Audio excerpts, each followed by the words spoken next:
DP Tripathi ji, Pramod Tiwari ji, सरदार बलवंत सिंह जी, नरेश अग्रवाल जी,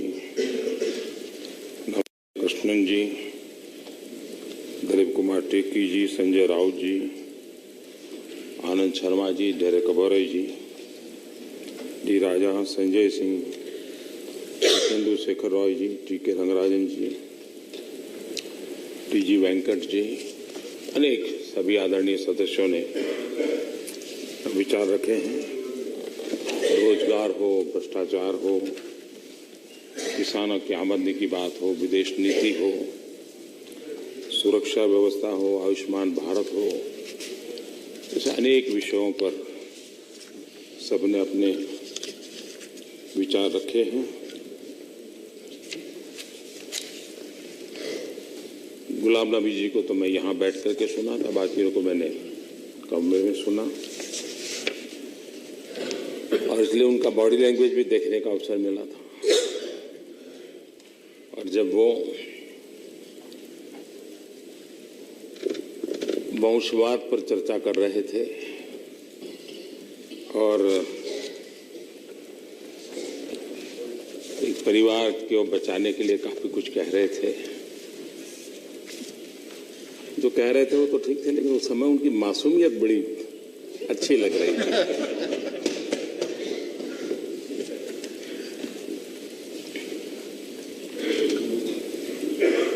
और ज्यादातर मैंने देखा, अभी आनंद शर्मा जी को भी सुन रहा था, तो गुलाम नबी जी से लेकर के आनंद शर्मा जी तक ज्यादातर तो अपनी पुरानी सरकार की बात ही बताने का मौका ले रहे थे।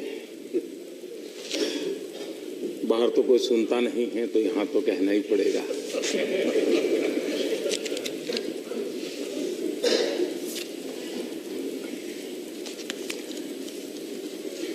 खैर, कांग्रेस पार्टी या किस राजनीतिक दल ने क्या करना चाहिए वो नहीं मुझे कुछ कहने का हक बनता है, नहीं मुझे। लेकिन आपने आयुष्मान भारत योजना की चर्चा की और आपने उदाहरण दिया अमेरिका का और ब्रिटेन का। अब ये अमेरिका का मॉडल और ब्रिटेन का मॉडल और भारत की सामाजिक स्थिति, दोनों में आसमान जमीन का अंतर है। कोई चीजें वहां सफल हो, हमारे यहाँ सफल नहीं हो सकती है, कोई चीजें वहां विफल हो, हमारे लिए बेकार हो सकती है। ऐसा तर्क ठीक नहीं है। हमें अपनी दृष्टि से ही सोचना चाहिए, अपने देश के। लेकिन ये इसलिए होता है कि ज्यादातर अब करीब 50 साल सत्ता में रहना और तो जमीन से कट जाना बड़ा स्वाभाविक है, और उसके कारण इस प्रकार के विचार में मर्यादाएं आना भी बहुत स्वाभाविक है। लेकिन मैं नहीं मानता इसमें से कोई इस बात से असहमत होगा कि हमारे देश में आरोग्य के क्षेत्र में बहुत कुछ करने की आवश्यकता है। और बहुत कुछ करने की आवश्यकता है, इट डज नॉट मीन कि गुलाम नबी है हेल्थ मिनिस्टर से तब कुछ नहीं किया, कुछ तो किया ही होगा। लेकिन बहुत कुछ करने की आवश्यकता है, इसका इनकार तो नहीं कर सकते। और इसलिए हम चर्चा की इस बात को भी समझे कि देश की आशा अपेक्षाओं के अनुरूप हम कुछ बात को कैसे कर सकते हैं। अब ये ठीक है कि हम आयुष्मान भारत योजना लेकर के आए हैं, हो सकता है उसमें कमियां हो, लेकिन आखिरकार ये योजना देश के लिए है, किसी दल के लिए तो है नहीं। तो मैं चाहूंगा कि कांग्रेस के मित्र भी एक टास्क फोर्स बनाएं और भी दल के लोग अपना अपना टास्क फोर्स बनाएं, आयुष्मान भारत योजना का स्टडी करें, और उसमें कुछ कमियां हैं तो जरूर मैं खुद समझ दूंगा, मैं खुद समझ दूंगा। अल्टीमेट उद्देश्य क्या है? अल्टीमेट उद्देश्य यह है कि देश में गरीब और निम्न मध्यम वर्ग का परिवार अगर बीमारी उसके घर में आती है, जो कुछ भी उसने किया कराया है सब जीरो पे आके अटक जाता है, नेगेटिव चला जाता है। कभी सूदखोरों से उसको ब्याज से पैसे लेकर के उपचार करना पड़ता है, कभी वो सोचता है कि बेटों को कर्ज में डुबाना नहीं है, बीमारी झेल लो, जिंदगी टूंकी हो कम हो जाए तो हो जाएगी। ये साइकी बनी है। और किसने किया किसने नहीं किया, 70 साल क्यों नहीं हुआ, ये सारे सवाल उठ सकते हैं, लेकिन मेरी चर्चा का विषय वो नहीं है। क्या हमने ऐसा कुछ करना चाहिए, नहीं करना चाहिए? सरकार जो सोचती है, मैं आप जैसे हमारी सोच नहीं है कि भगवान ने सब कुछ हमें ही दिया है। हम मानते हैं कि यहां सदन में हमसे भी कई विद्वान और अनुभवी लोग हैं, उनकी विद्वत्ता, उनका अनुभव, यहां के बाहर भी देश में बहुत विद्वत और अनुभवी लोग हैं। हम बैठ करके, मिल बैठ करके ये आयुष्मान भारत योजना को देश के 40-50 करोड़ लोगों को अच्छी स्वास्थ्य के लिए एक विश्वास पैदा कर सकते हैं क्या? और एक बार, और ये इंश्योरेंस स्कीम है, और इसलिए मैं समझता हूं कि हम जानते हैं इंश्योरेंस में किस प्रकार की व्यवस्था होती है, और इसलिए बजट के प्रोविजन वगैरह की चर्चा करके अटकने की आवश्यकता नहीं है। उस पहलू से हम भली भांति परिचित हैं, लेकिन देश का गरीब को इसका लाभ मिले, और मैं नहीं मानता हूं यहां किसी को दिक्कत नहीं होनी चाहिए।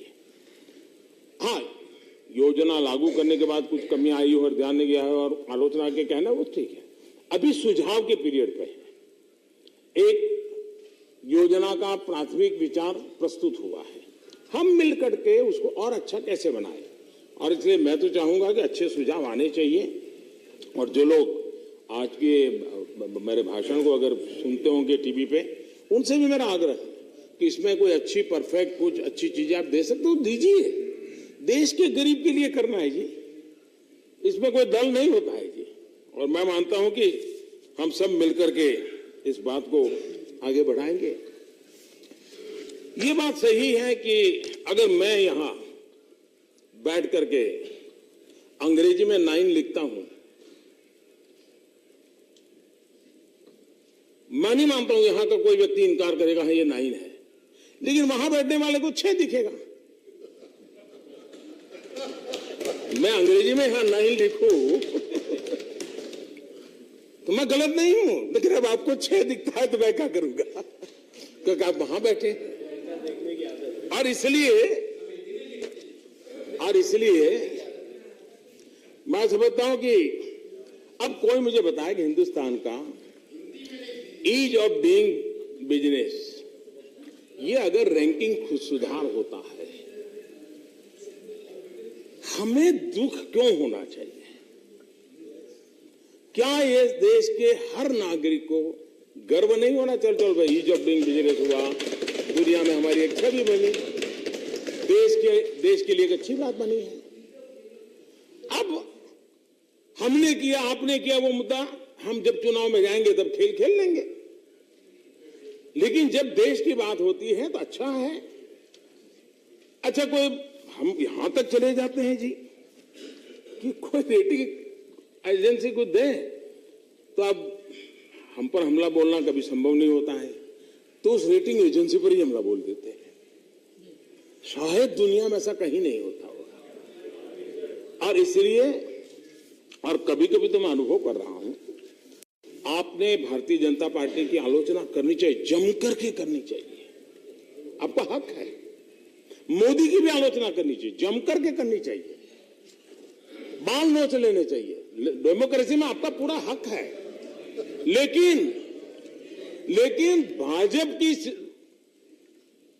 बुराइयां करते करते आप भूल जाते हैं, भारत की बुराई करना लग जाते हैं, खिसक जाते हैं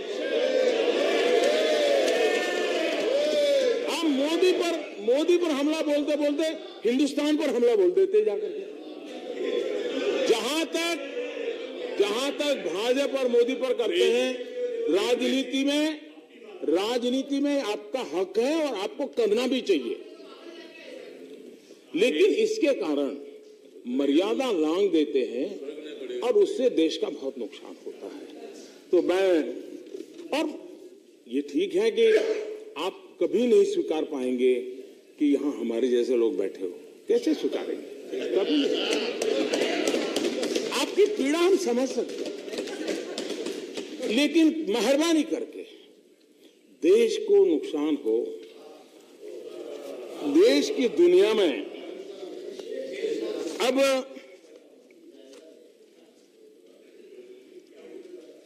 यहां पर एक विषय आया। अब राष्ट्रपति जी ने अपने भाषण में न्यू इंडिया की कल्पना की है। स्वामी विवेकानंद जी ने भी नए भारत की चर्चा की थी। महात्मा गांधी भी यंग इंडिया की बात करते थे। हमारे पूर्व राष्ट्रपति जी ने भी जब पद पर थे तब उन्होंने भी नए भारत की संकल्पना की बात कही थी। तो मुझे पता नहीं क्या परेशानी है, हमें न्यू इंडिया नहीं चाहिए। हमें तो हमारा वो भारत चाहिए, हमें पुराना भारत चाहिए। Please, I would request all the members not to make loose commentary while sitting. If anybody has got anything substantial, they can raise their hand and I will recognize and call them. Please do not disturb when the Prime Minister is addressing the House and also participating in a debate. We must show the मर्यादा। हमें गांधी वाला भारत चाहिए, मुझे भी गांधी वाला भारत चाहिए, क्योंकि गांधी ने कहा था कि आजादी मिल चुकी है, अब कांग्रेस की कोई जरूरत नहीं है।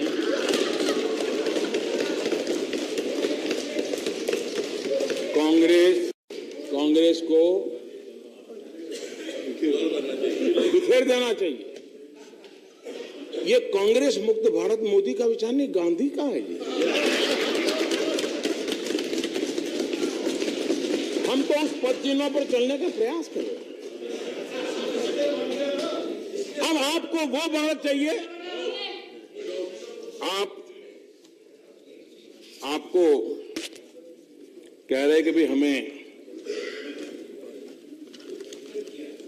आप कहते हैं कि हमें तो वो वाला भारत चाहिए। क्या सेना के जीप घोटाले वाला भारत? क्या पनडुब्बी घोटाले वाला भारत? क्या बोफोर्स घोटाले वाला भारत? हेलीकॉप्टर घोटाले वाला भारत? आपको न्यू इंडिया नहीं चाहिए, आपको ये भारत चाहिए। आपको वो भारत चाहिए इमरजेंसी वाला, आपातकाल वाला, देश को जेल खाना बना देने वाला, जयप्रकाश नारायण, मोरारजी भाई देसाई लोगों को जेल में बंद करने वाला, देश के लाखों लोगों को जेल में बंद करने वाला इमरजेंसी वाला भारत चाहिए। ये चाहिए आपको भारत? लोकतांत्रिक अधिकारों को छीन लेना, देश के अखबारों पर ताले लगा देना, ये भारत आपको चाहिए? आपको कौन सा भारत चाहिए? वो भारत कि बड़ा पैर गिरने के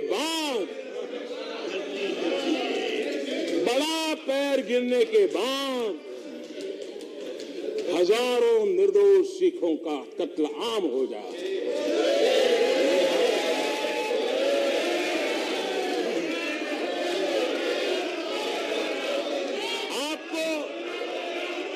आपको न्यू इंडिया नहीं चाहिए, आपको भारत चाहिए, वो भारत।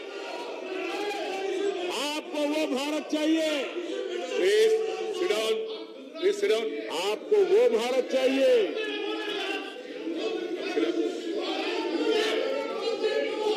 Please.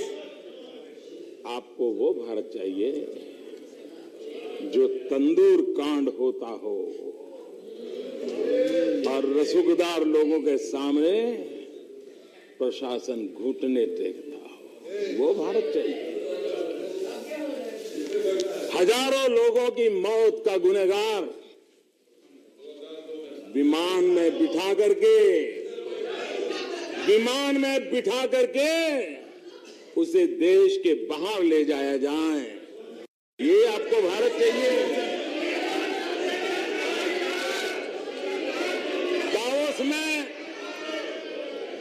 दावोस में आप भी गए थे, दावोस में हम भी गए थे, लेकिन आप किसी की चिट्ठी लेकर के किसी को भेजते हैं, आपको वो भारत चाहिए ये, और इसलिए आपको न्यू इंडिया नहीं चाहिए। यहां पर जनधन योजना का राष्ट्रपति जी ने उल्लेख किया है। अब आपने जनधन योजना की भी आलोचना की और ये कहा कि ये तो कुछ नहीं, ये पहले हुआ था। मैं चाहूंगा कि कम से कम तथ्यों को हम स्वीकार करें। पॉलिटिकली जो बोलना है बोलते रहे, तथ्य। जो हम 31 करोड़ जनधन अकाउंट की बात करते हैं, वे सारे के सारे 2014 में हमारी सरकार बनने के बाद जो हुई है उन्हीं की कमी। और ये रिकॉर्ड को बदल नहीं सकता, ये रिकॉर्ड उपलब्ध है। और इसलिए मैं चाहता हूं कि आप तथ्यों को जरा ठीक कर लें तो अच्छा होगा। आपने ये भी कहा कि हम तो नेम चेंजर है, गेम चेंजर नहीं है। हमारे कार्यकलापों को देखेंगे और सच्चाई से कहना होगा तो आप कहेंगे कि हम तो एम चेंजर है, हम लक्ष्य का पीछे करने वाले लोग हैं और लक्ष्य प्राप्त करके रहते हैं। और इसलिए हम जो लक्ष्य निर्धारित करते हैं, समय सीमा में पार करने के लिए रोड मैप तैयार करते हैं, रिसोर्स मोबिलाइज करते हैं, कड़ी मेहनत करते हैं, ताकि देश को मुसीबतों से मुक्ति दिलाने की दिशा में कुछ हम भी योगदान करें। और इसलिए कांग्रेस का ये तरसना बहुत स्वाभाविक है। भाई हमारा जय जयकार करो, हमें बार बार याद करो, हर जगह पे हमको याद करो, आपकी इच्छा रहना बहुत स्वाभाविक है। और आप ये सुनते सुनते सुनते आपको आदत भी लग गई कि इसके सिवा कोई चीज अंदर फिट ही नहीं होती है। मुझे खुशी होगी, और आप रिकॉर्ड चेक कर लीजिए, कि 15 अगस्त को लाल किले पर आपके जितने प्रधानमंत्रियों को, कांग्रेस पार्टी के प्रधानमंत्री जो देश के प्रधानमंत्री हुए, उनके भाषण में किसी और सरकार का, किसी और राज्य सरकार का के द्वारा देश की भलाई के लिए कोई काम हुआ उसका उल्लेख किया हो। मैं हूं जो लाल किले पर से कहता हूं, देश आज जहां पहुंचा है, अब तक की सभी सरकारों का योगदान है, सभी राज्य सरकारों का योगदान है। और ये इसमें संकोच नहीं होना चाहिए, इसमें संकोच नहीं होना चाहिए। और हम इस बात लिए तड़पते नहीं है कि आप अटल जी का नाम याद करो, हम तड़पते नहीं है जी। आप मजबूरीन कर कह रहे तो ठीक है, बाकी तो ठीक है, आपको जो ठीक लगे नाम आप दीजिए।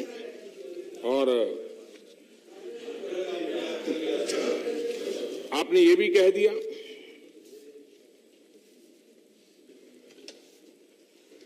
2014 के पहले जो कुछ भी हुआ सब आपके खाते में। क्रेडिट लेने की बड़ी इच्छा हो रही है, और आपके नियम भी बड़े कमाल के हैं। जब हम छोटे थे, गांव में क्रिकेट खेलने वालों को देखते थे तो छोटे छोटे बच्चे खेलते थे, और बाद में हम देखते थे एंड में झगड़ा होता था। तो हमें बड़ा आश्चर्य होता, क्यों, अभी तो खेल रहे थे, लड़ रहे। तो फिर देखा तो उनके एक नियम होता था, जिसके हाथ में बैट होता था वो बैटिंग करता था, और जैसे ही वो आउट होता था, नहीं बस मैं चलता हूं। आप लोग भी यही है कि आवत चंद्र बैटिंग आप ही को मिलेगी क्या?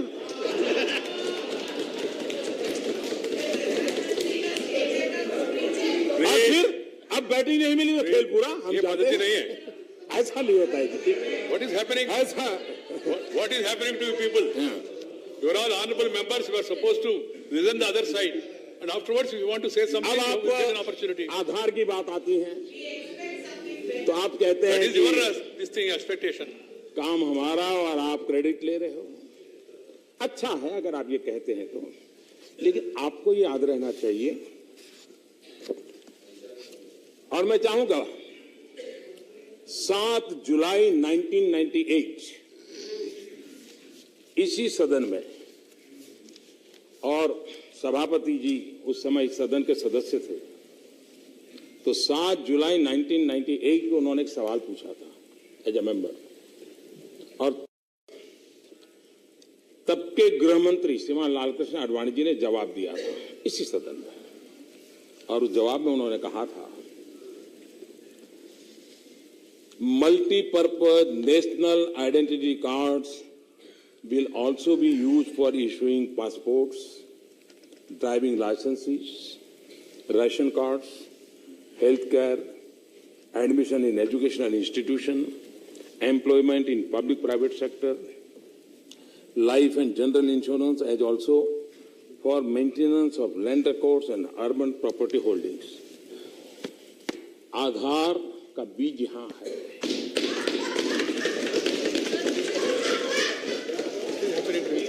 20 साल पहले नहीं, some people have got प्रधानमंत्री जी 1 minute, प्रधानमंत्री जी 1 minute. Now I would like to tell everyone, and what happened to you? Now, if you have some problem, go to the doctor, please. Sit down, Redika, sit down. This is not the way. I have to name you, please.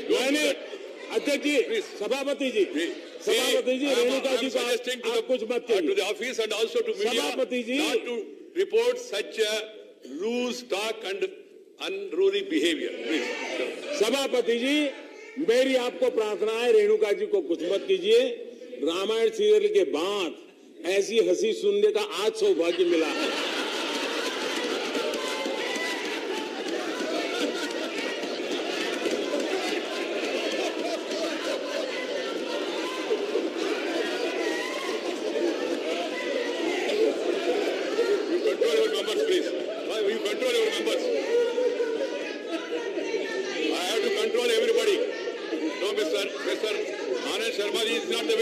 This unruly behavior cannot be appreciated.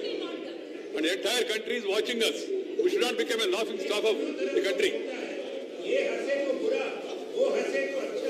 कोई हंसे तो अच्छा नहीं है, हंसना नहीं है। लोग हंस रहे हैं वो देखना है हमको देख के। 20 साल पहले ये विजन 20 साल पहले ये विजन अटल बिहारी वाजपेयी का था, लेकिन कांग्रेस कहती है आधार उसने शुरू किया तो भी हमें आपको क्रेडिट देने में तकलीफ नहीं है। आधार आपका। हमने दल से आगे देश को रखा है और हमारे निर्णय का आधार देश हित रहता है।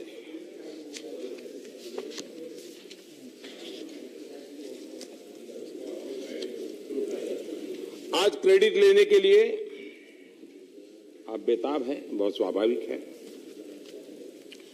एसआईटी बनाने के लिए सुप्रीम कोर्ट ने आदेश किया था।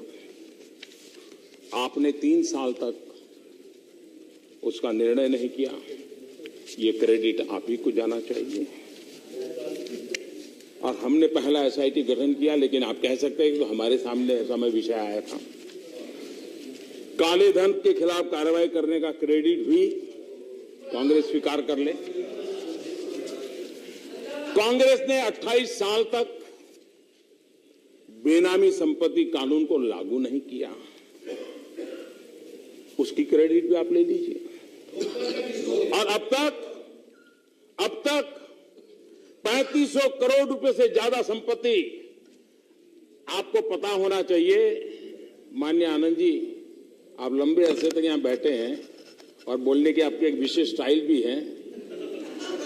हाँ, और आप तो बर्फ का छुरा बना करके भौंक सकते हैं, पता भी न चले।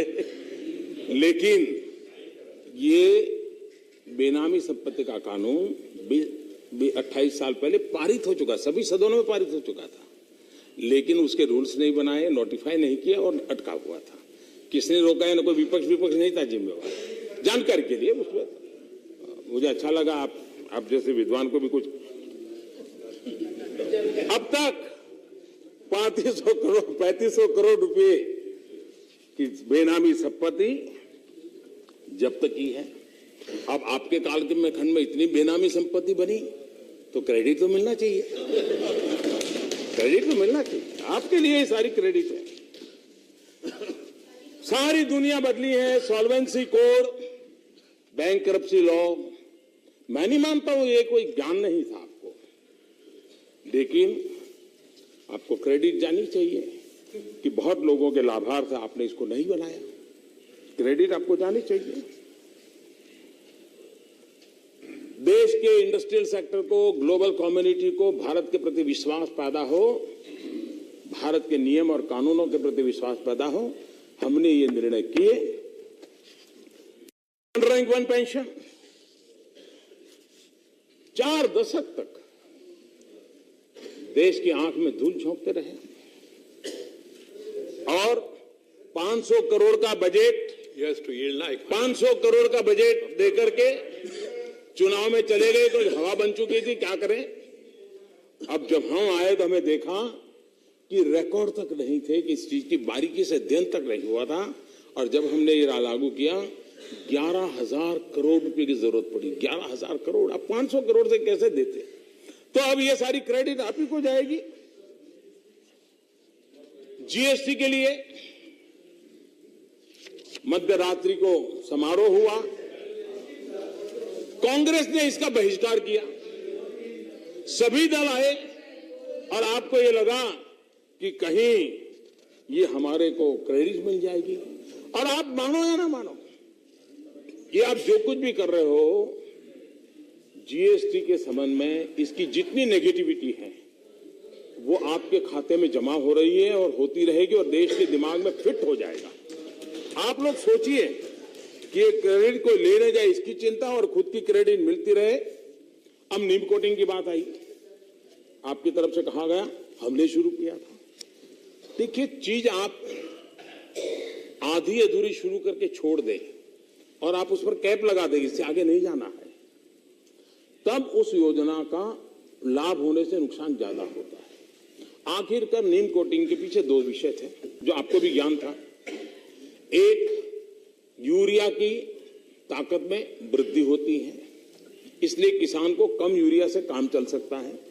दूसरा, क्वालिटेटिव चेंज आता है ताकि उत्पादन में वृद्धि होती है, ये मानी हुई बात थी। और दूसरा, यूरिया किसानों के पास जाने के बजाय ये कारखानों में चला जाता था, बिल किसान के नाम से पड़ता था, सब्सिडी किसान के नाम पे कटती थी और चला जाता था कारखानों में। अगर 100% नीम कोटिंग होता है तो ये किसी कारखाने में काम नहीं आएगा, आपको भी पता था। 35% करने के बाद 65% का दरवाजा किसके लिए खुला रखा? ये क्रेडिट मैं किसको दूं? और इसलिए मैं समझता हूं कि 100% के पीछे हम लगे। इतना ही नहीं, इंपोर्टेड जो यूरिया आता है उसको भी आने से पहले उसका नीम कोटिंग होता है। ये इसलिए कि, और उसी का परिणाम है कि आज यूरिया की कोई किल्लत नहीं होती है। वरना मैं जब मुख्यमंत्री था, मुझे हर बार 2-3 चिट्ठी प्रधानमंत्री को यूरिया के लिए लिखनी पड़ती थी। मैं यहां आया तो शुरू में सभी चीफ मिनिस्टर से यूरिया ही चिट्ठी आती थी। अब आज एक चिट्ठी नहीं आती है, न कहीं लाठीचार्ज होता है, यूरिया लोगों को मिल रहा है। तो चीजें बदली जा सकती है। मैं ये बताना चाहूंगा, कभी कभी राजनीति इतनी हावी रहती है, और ये बात सही है, बार बार चुनाव का नतीजा है कि योजना पूरी बनी हो न बनी हो, हम पत्थर जड़ देते हैं, फीता काट देते हैं, तख्ती लगवा देते हैं।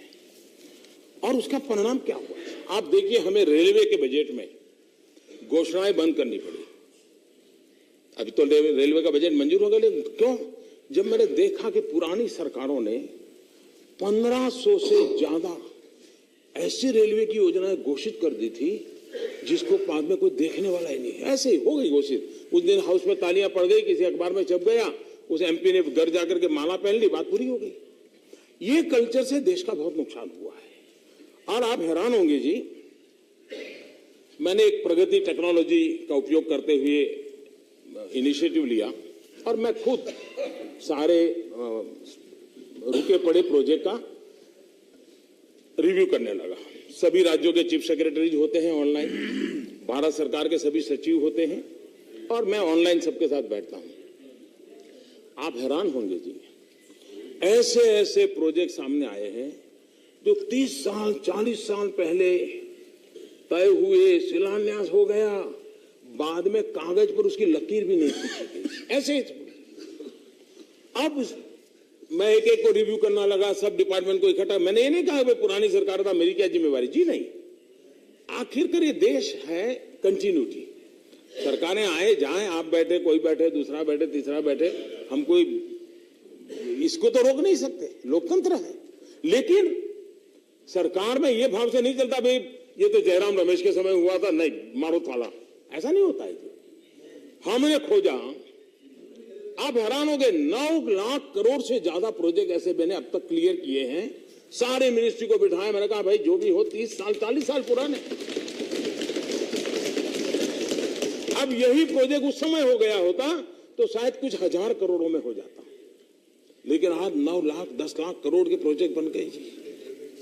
और इसलिए ये काम जो हम कर रहे हैं, सरकार आपने भी चलाई है, हम भी चला रहे हैं, और जो भी सरकार में बैठता है उसको चलानी ही होती है, उसके जिम्मेदारी। लेकिन इन चीजों को अच्छे ढंग से चलाते, और ये जो और सब जगह पे पत्थर हैं, आप लोगों के नाम है, सब है, अब तो शायद पत्थर लोग चोरी भी करके गए हैं, लेकिन क्रेडिट सब आपको जाता है, योजना है आपकी है जी। अब यहां हमारे आजाद साहब ने फूड सिक्योरिटी बिल की बात कही और डेट के साथ बोले। मैं आपसे, कोई भी पूछेगा जी, आपने जो डेट दी, हम तो उसके बाद आए, 1 साल बाद आए, 1 साल में आपने क्यों लागू नहीं किया? और आपने सुप्रीम कोर्ट का हवाला देते हुए पूछा कि सुप्रीम कोर्ट ने पूछा, आपको पता होना चाहिए कि केरल जहां आपकी सरकार थी उसने इसको स्वीकार नहीं किया था, सुप्रीम कोर्ट ने डंडा मारा था, लेकिन अब आप वो भी हमारे सर पर डाल देते हो। आपने करना चाहिए था, और मैं मानता हूं कि जो हम निर्णय करें उसको पूरा करने की तैयारी के साथ करना चाहिए। अब फर्टिलाइजर के कारखाने खोलने के लिए तो आप कह रहे हैं हमारे समय हुआ, हमारे समय हुआ, हमारे समय हुआ, लेकिन बंद भी तो आपके समय हुए, हजारों लोग बेरोजगार भी तो आपके के समय हुए, उसकी भी तो क्रेडिट लीजिए। और इसलिए आज हम उसको अगर लागू कर रहे हैं और नीतिगत बदलाव करके कर रहे हैं जी। आज देखिए, हमने यूपी में गोरखपुर, बिहार में बरौनी, झारखंड में सिंदरी, ये यूरिया के कारखाने जो बंद पड़े थे उसको तेज गति से आगे बढ़ाने के लिए काम कर रहे हैं हम। जगदीशपुर हल्दिया गैस पाइपलाइन, उसके साथ हमने उसको जोड़ा, ये नीतिगत बदलाव किया ताकि उनको गैस मिल जाए तो शायद उस कारखाने को चलाने में सुविधा हो जाएगी।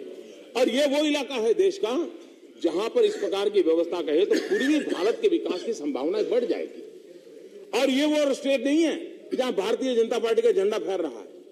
देश के लिए जरूरी है कि पूर्वी भारत के राज्यों का विकास होना चाहिए, देश का संतुलित विकास होना चाहिए। ये बिल्कुल सीधी सादी डेवलपमेंट की थियरी के आधार पर हम काम कर रहे हैं, और मुझे विश्वास है कि आप इन चीजों को अप्रिशिएट करेंगे।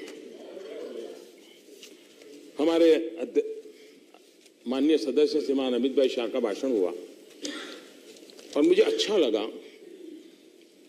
कि आजाद साहब ने उसमें से ये खोज के निकाला कि आप इतना भाषण बोले, सरदार पटेल का नाम क्यों नहीं बोले। मुझे अच्छा लगा कि आपने सरदार साहब को याद किया।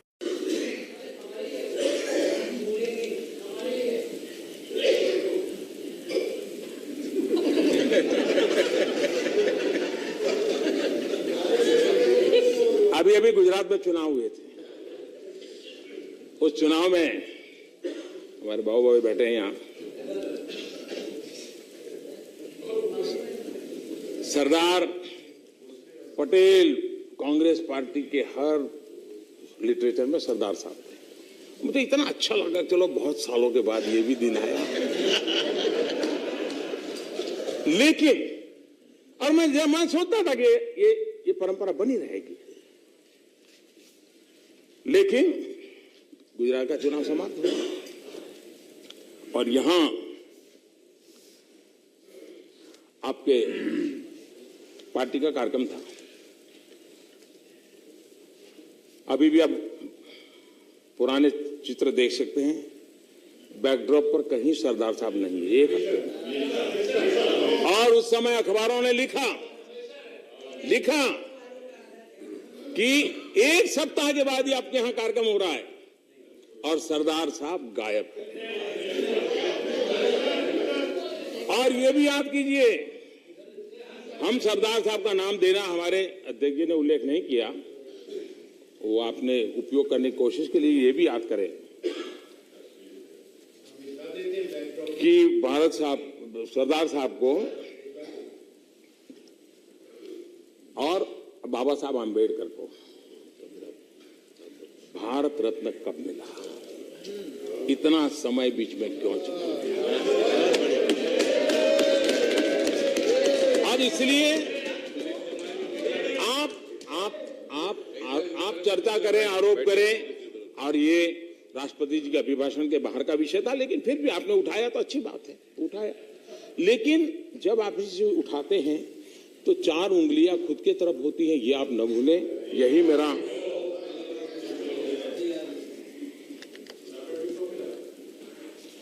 आप हैरान होंगे जी, आपने इस प्रकार से काम हुए हमारे देश में, हो सकता है शायद आपकी कार्यशैली में इस प्रकार से बारीकियों में जाने का शायद स्वभाव नहीं होगा। मेरा सौभाग्य रहा कि मैं बहुत लंबे अरसे तक मुख्यमंत्री रहा, और इसके कारण आजाद साहब भी मुख्यमंत्री रहे तो पता है कि बहुत बारीकी में जाना पड़ता है।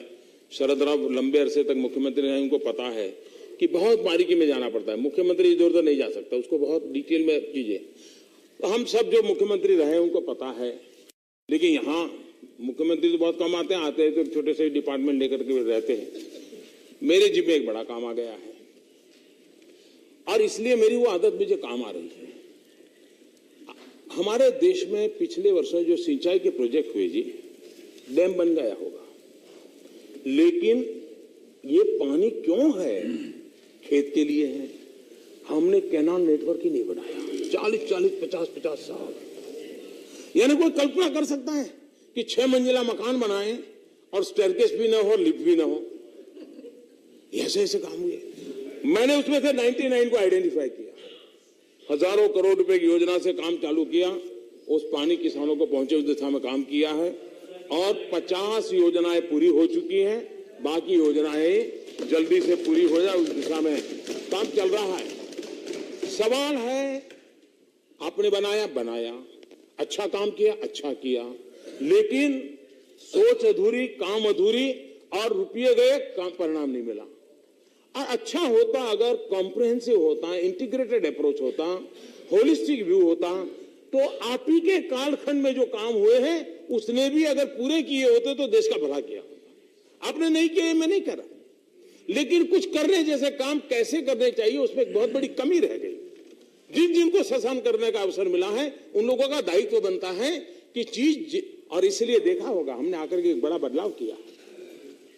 हमने हमारे देश में ज्यादातर बजट एलोकेशन होना, यानी वहीं से ज्यादातर संतोष माना जाता है, ताली बज जाती है, वो एलोकेट हो गया। आउटले के तरफ देखने वाली संख्या बहुत कम है, आउटपुट पर देखने वाली उससे भी कम है, और आउटकम की तो चर्चा ही नहीं होती थी। हमने पूरा वर्क कल्चर ऐसा बना दिया।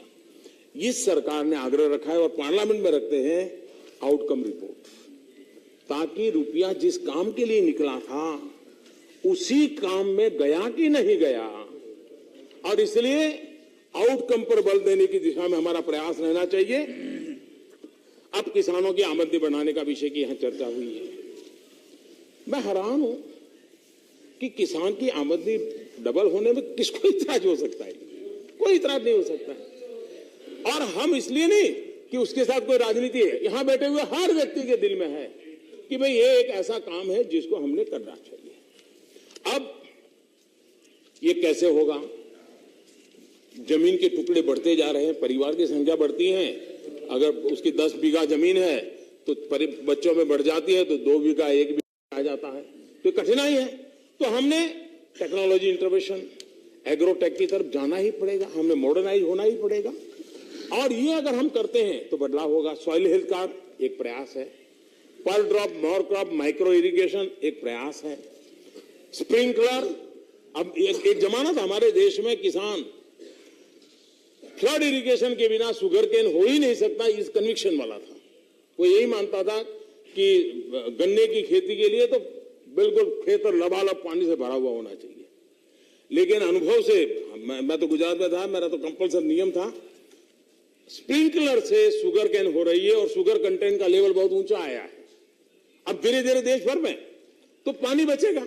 अब ये ऐसे कई प्रयोग है। पहले अब हमें सबको मालूम है, केले की खेती जो करते थे, केले की खेती करने वाला, केले का फल मिलने के बाद वो जो उसका थड़ खड़ा रहता है, उसको निकालने के लिए उसको पैसा देना पड़ता था। एकड़ पर 5,000, 10,000, 15,000 खर्चा आता। हमारे यहाँ एग्रीकल्चर यूनिवर्सिटी का काम दिया और केले के थड़ में से उसने फाइबर बनाया और फैब्रिक्स बनाया और कपड़े बनाए और बहुत बढ़िया क्वालिटी के कपड़े बन रहे हैं। इतना ही नहीं, जहां सूखी भूमि है वहां अगर उसको काट करके डाल दिया तो 90 दिन तक बिना पानी वहां पेड़ पौधे आगे बढ़ सकते हैं। अब आज जो वेस्टेज था वो वेल्थ में क्रिएट हुआ और आज उसको लेने के लिए लोग आते हैं और उसका 10,000, 15,000 रुपए एकड़ का दे रहे हैं। हमारे देश में एग्रीकल्चर का जो वेस्ट है उसी पर हम बल दें तो भी हम उनकी इनकम में मदद कर सकते हैं। और देश में भी अब शुगर, हमारे यहां शुगर ज्यादा हो जाए तो भी किसान मरेगा, कम हो जाए तो भी किसान मरेगा। शुगर ज्यादातर किसानों के द्वारा चली हुई फैक्ट्रियां हैं। अब हमने इथेनॉल 10% कर दिया और उसके कारण जिस समय ये प्रेशर आएगा, कारण शुगर के मार्केट पर ग्लोबल इंपैक्ट रहता है, तो इथेनॉल पर डाइवर्ट करेंगे तो किसान को सुरक्षा की संभावना होगी। हमने किसान संपदा योजना ली, हमें मालूम है लाखों करोड़ों रुपया हमारा इसलिए बर्बाद हो रहा है कि खेत से लेकर के मार्केट तक की चेन हमें कई वीक पॉइंट है, इंफ्रास्ट्रक्चर के वीक पॉइंट है। हमारा बीज से बाजार तक का पूरा एक कॉम्प्रिहेंसिव अप्रोच होगा, तब जाकर के प्रयास होगा और इसलिए हम उस दिशा में काम कर रहे हैं। और मैं मानता हूं कि इनाम योजना हो, करीब इनाम योजना अभी तो प्रारंभ हुआ है। कई राज्य हैं जिन्होंने अभी भी अपने एपीएमसी एक्ट में बदलाव करना चाहिए, नहीं किया है, लेकिन करीब करीब 36,000 करोड़ रुपए का कारोबार इनाम के ऊपर किसानों ने ऑनलाइन बिक्री करके किया है। 36,000 का कारोबार अपने आप में बड़ा होता है और एक शुभ शुरुआत है, वो मैं समझता हूं काफी आगे जाए। हमें वैल्यू एडिशन पर जाना पड़ेगा। किसान अगर हरी मिर्च बेचता है तो बहुत कम मिलता है, लेकिन अगर मिर्ची लाल होती है, लाल होकर के पाउडर होती है, पाउडर होकर के पैकिंग होता है और वो भी अच्छे ढंग से ब्रांडिंग होता है तो किसान को आय बढ़ती है।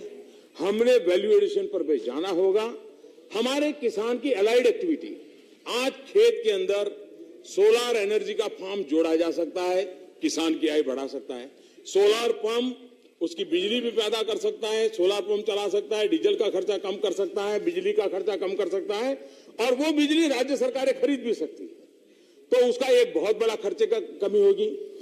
आज हमने बांबू 90 साल से, आपका दोष नहीं है, 90 साल से कानून बना दिया कि ये तो ट्री है, कोई काट नहीं सकता है, जबकि सारी दुनिया में बांबू घास है।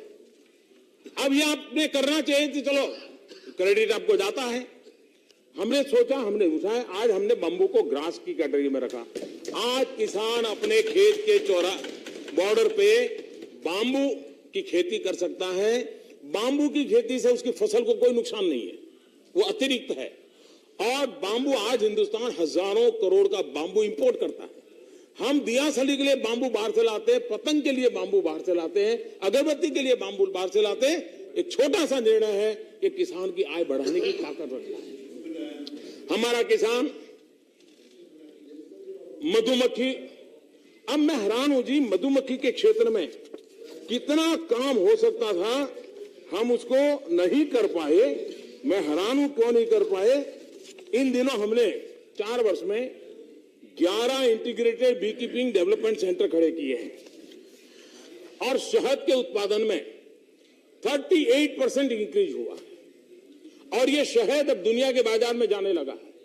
और सबसे बड़ी बात जिस पर हमें ध्यान देने की जरूरत है, आज दुनिया होलिस्टिक हेल्थ केयर की तरफ चली है, दुनिया इको फ्रेंडली लाइफ की तरफ कॉन्शियस हुई है और उसके कारण केमिकल वैक्स के बजाय बी वैक्स की मांग बढ़ रही है।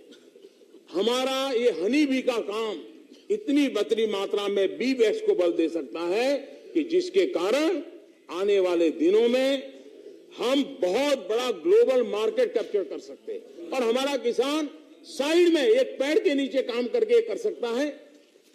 पशुपालन, फिशरीज, पोल्ट्री, वैल्यू एडिशन, ऐसी कई चीजें हैं जिसको अगर हम एक साथ जोड़ करके किसान के घर तक पहुंचाएंगे, मैं नहीं मानता हूं कि किसान की आय दोगुनी करने में कोई दिक्कत हो सकती है, किसान को ताकत मिल सकती है। प्रयास हम सबने करने होंगे और हम सब प्रयास करेंगे तो परिणाम जरूर मिलेगा और हमारा उस दिशा में प्रयास रहना चाहिए।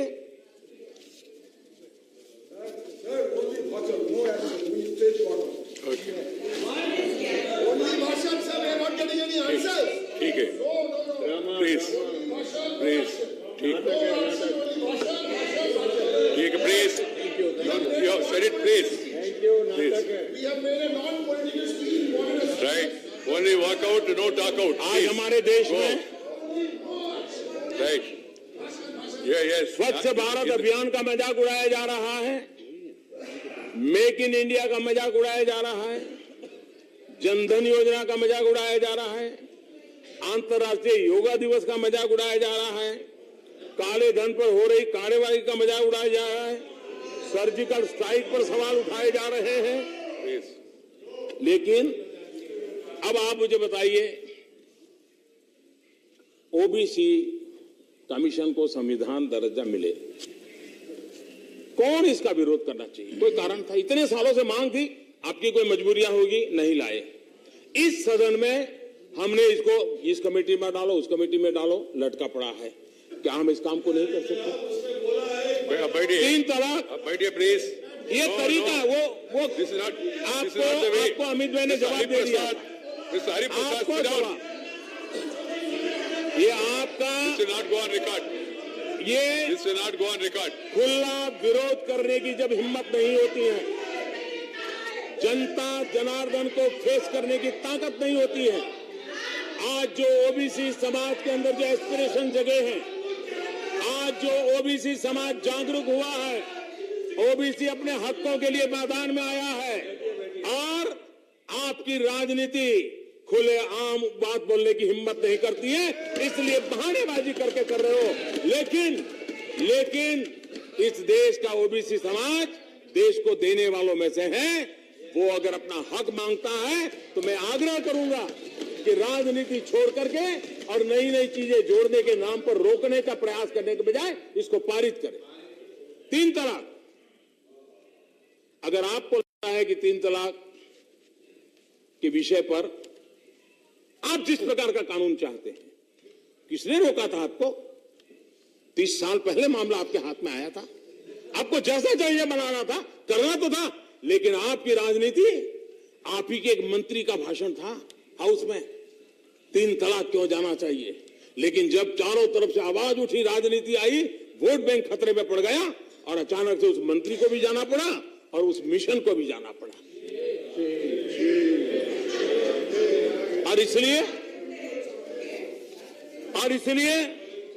और जो कारण दिए जा रहे हैं, हिंदुस्तान के हर क्रिमिनल कानून के अंदर जहां सजा है, जो लॉजिक दे रहे हैं लागू हो सकता है कि भाई उसने किसी की हत्या की, घर का इकलौता बेटा है, 30 साल की उम्र है, बूढ़े माँ बाप है, अब उसको जेल जाने का कानून क्यों बनाया? बूढ़े माँ बाप क्या खाएंगे? हिंदू 2 शादी करे, वो जेल चला जाए, उसके लिए सजा हो, तब आपको विचार नहीं आया कि उसके परिवार के लोग क्या खाएंगे? है सजा। और इसलिए मैं नहीं मानता हूं कोई भी इसको अध्ययन करेगा तो उसको आश्चर्य होगा कि आप किस बात की बात कर रहे हो। कभी कभी मुझे लगता है शायद हमारे नरेश जी ने बड़ी हमदर्दी दिखाई थी कि वो चीर हरण कर रहे थे, वो तो कहना कठिन है, लेकिन बहुत कुछ कह रहे थे। भय, जेल, हम तो भुक्तभोगी हैं। 15 साल तक तुलसी जी बैठे हैं, 15 साल तक क्या कुछ जेला है हमें मालूम है।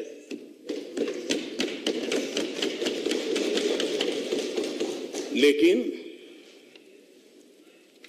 कानून का काम करे कि न करे। और आप यहां गए, किसी के बेटे को फंसाया जा रहा है, उसको परेशान किया जा रहा है, ठिकाना किया जा रहा है। और क्या मैं समझता हूं कि इस प्रकार की बातें करना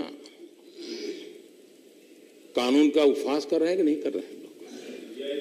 कानून तय करेगा क्या होगा। और इसलिए मुझे जब आप कहते हैं मदद करो, ऐसे से मदद करो, एक कवि दुष्यंत कुमार की कविता के शब्द हैं, उनकी अपील है कि उन्हें हम मदद करें। उनकी अपील है कि उन्हें हम मदद करें। चाकू की पसलियों से गुजारिश तो देखिए।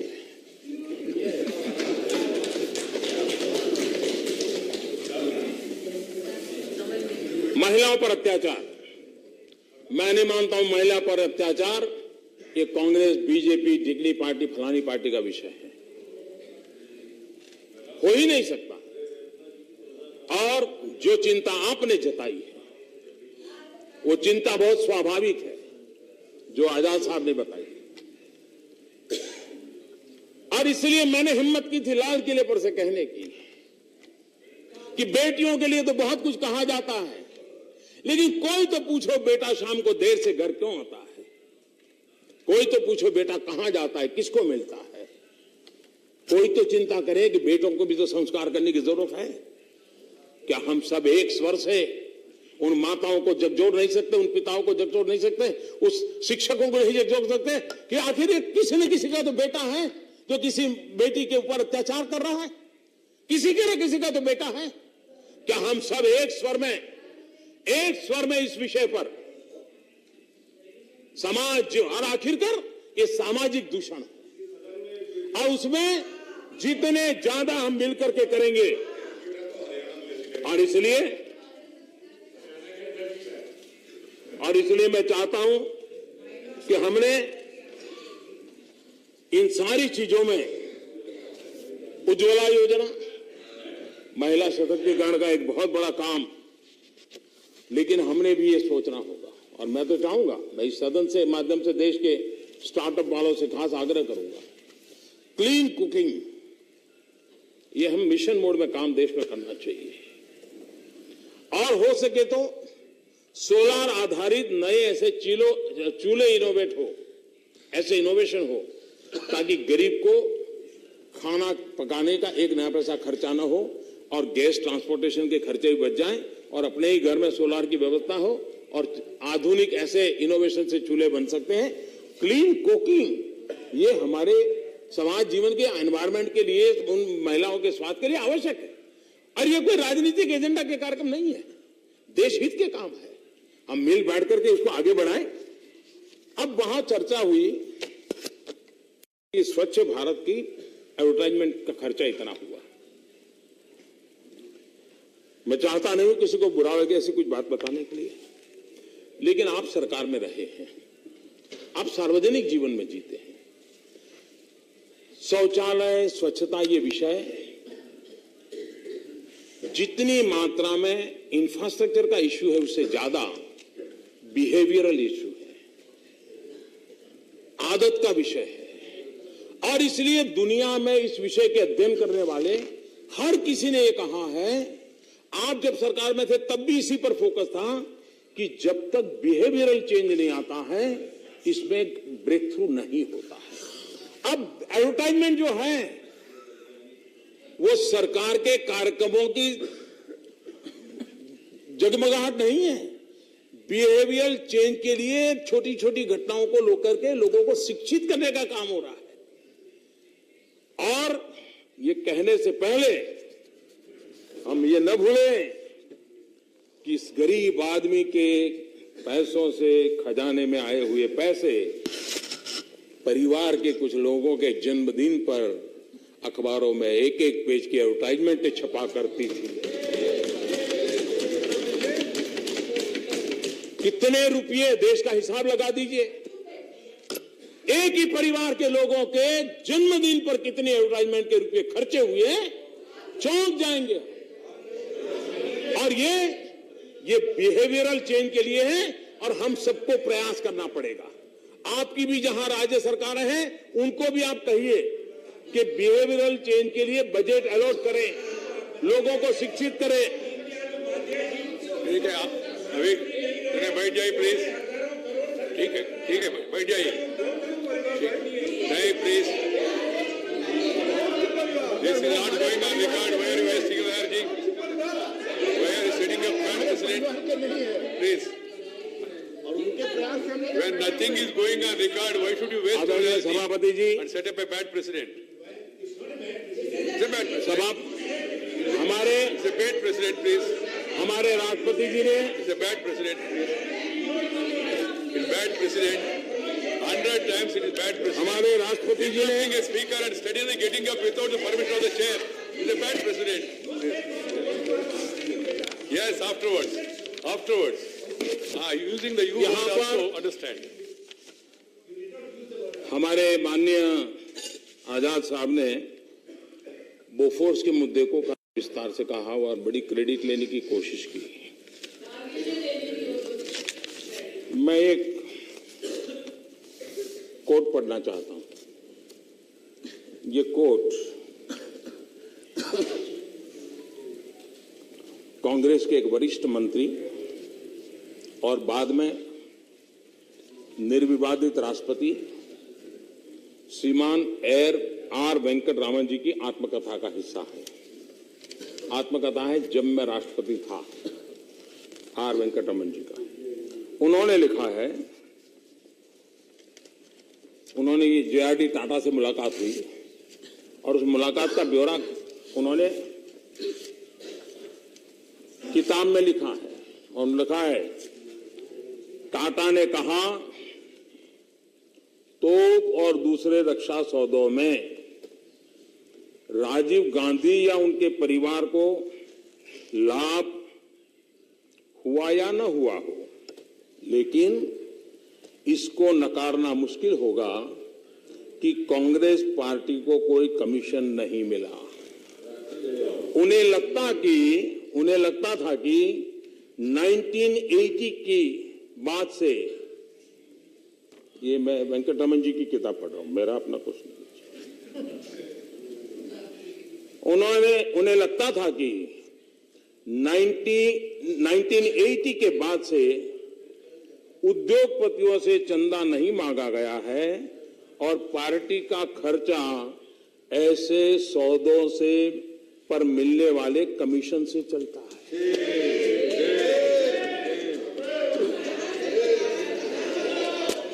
और इसलिए ये तो आर वेंकट रमन जी थे, बड़े वरिष्ठ नेता रहे आपके और राष्ट्रपति थे। यहां पर कभी परिवारवाद की बात आई तो बड़ा दुख हुआ और नुकसान हुआ, गुस्सा भी होता है, बहुत स्वाभाविक, क्योंकि मैं नहीं चाहता हूं आप में से किसी की राजनीति को चोट पहुंचे। मैं नहीं चाहूंगा। लेकिन आप ही के एक महाशय जिनका मीडिया में रिपोर्टेड चीज है, उन्होंने क्या कहा, सल्तनत गॉन बट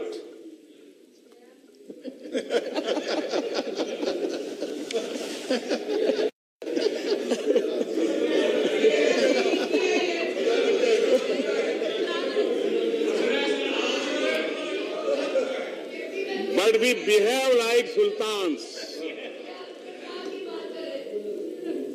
सुल्तानी तो गई, लेकिन हम अभी भी सुल्तान की तरह बिहेव कर रहे हैं।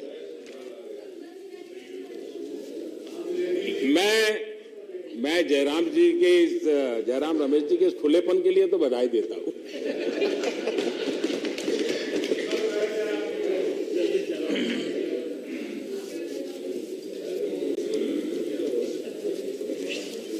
निम्न मध्यम वर्ग, देखिए महंगाई का सबसे बड़ा प्रभाव मध्यम वर्ग पर होता है। और पहले महंगाई कहां तक पहुंची थी वो आप सब जानते हैं। हमने कोशिश की है कि महंगाई 2 से 6% के बीच नियंत्रित रखें। अगर जिस तेजी से, जिस क्रम से महंगाई बढ़ रही थी, इसी क्रम से चलती तो आज मध्यम और निम्न मध्यम वर्ग का जीना कितना मुश्किल हो जाता, ये आप कल्पना कर सकते हैं। इन कदमों से उनके जीवन को सुरक्षित करने का काम, मध्यम वर्गीय परिवारों को बचाने का काम हमने किया है। गरीब और मध्यम वर्ग के परिवार अपने मकान बनाना चाहते हैं तो बैंक के ब्याज दर में कटौती करके, उसको सब्सिडी दे करके उसको प्रोत्साहित करने का बड़ा महत्वपूर्ण काम इस सरकार ने किया है। प्रधानमंत्री आवास योजना शहरी, उसमें नई कैटेगरीज हमने निर्माण किए हैं और घर बनाने के लिए 9 लाख रुपए तक के कर्ज में 4% की छूट दी है। ये मध्यम वर्ग जिसकी अपना खुद का घर हो, एस्पिरेशन होता है, ये पूरा करने का काम हुआ है। और 12 लाख रुपए तक का मकान है तो 3% ब्याज में रियायत देने का काम किया है। उसी प्रकार से गांव के अंदर पुराने घर है, अब परिवार बड़ा हुआ है, उसको थोड़ा विस्तार करना है, 1 कमरा बनाना है, 2 कमरे बनाने हैं, तो 2 लाख रुपए तक कर्ज में हमने 3% रियायत दी है। ये सारी चीजें मध्यम वर्ग और निम्न मध्यम वर्ग को अपनी एस्पिरेशंस को पूरा करने के लिए बहुत काम आने वाले विषय है। उसी प्रकार से real estate regulatory act, RERA, आज उसने जो मध्यम वर्ग का मानवी मकान बनाने में जो चिंतित रहता था, एक सुरक्षा प्रदान की गई है। हमने कई उसमें नियम किए जिसका लाभ सामान्य मानवी को, हमने कंज्यूमर प्रोटेक्शन एक्ट और उसमें कंज्यूमर एम्पावरमेंट पर भी बल दिया है। लोगों को सस्ती दवा मिले, भारतीय जन औषधि और 800 से ज्यादा दवाइयां बहुत सस्ते में दी हैं। और आपने देखा होगा जो लोग उन दवाइयों से का अनुभव कर रहे हैं, उनको लगता है कि उनका 60-70% खर्चा कम हुआ है। नी प्लांट्स नए ऑपरेशन करवाने हैं, खर्चा कम किया, स्टैंड का खर्चा कम किया। डायलिसिस, हमारे देश में इन दिनों किडनी की समस्या इतनी उजागर हुई, लेकिन हमारे यहाँ रूटीन व्यवस्था में डायलिसिस के लिए उसको या तो डिस्ट्रिक्ट हेडक्वार्टर पर या तो बड़े शहर में जाना पड़ता है। हमने एक मिशन मोड में काम किया, करीब 500 से अधिक जिलों में बहुत ही नॉमिनल चार्ज से ये डायलिसिस का मूवमेंट चलाया है। अब तक वहां तक पहुंचे हैं और अब तक की मेरी जानकारी है करीब 22 लाख से ज्यादा डायलिसिस के सेशन हुए। ये सारे मानवता की दृष्टि से करने वाले काम हैं जिसको हमने बल दिया है। एलईडी बल्ब के कारण क्या लाभ हो रहा है वो आप भली भांति जान रहे हैं। हजारों करोड़ रुपए मध्यम वर्ग के जेब में बच रहे हैं, करीब 15,000 करोड़ रुपया बन रहा है।